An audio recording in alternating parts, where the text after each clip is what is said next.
We've gone into our business here and we've tried to put the culture back in agriculture.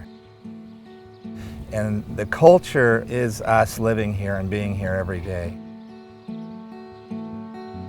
We're very passionate about nutrition. The way we feed our family is I try and look to the way they did things 100 years ago.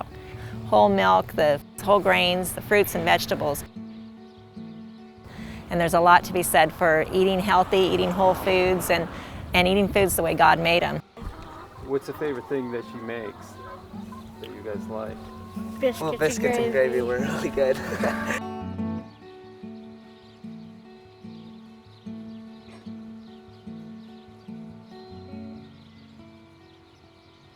That nutrition passion I have carries into the animals and how we raise our calves and what we feed our cows.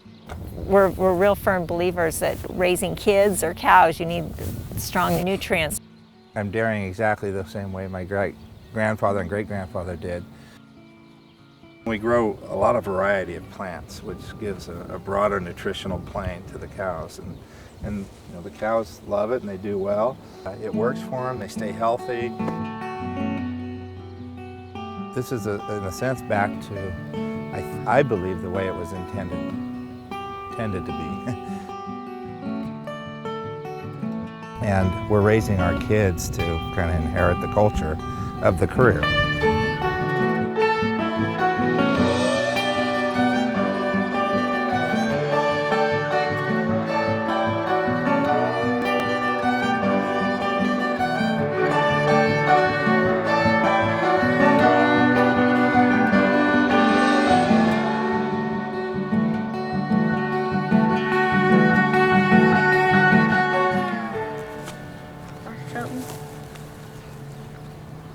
What do you keep eating out of your pocket?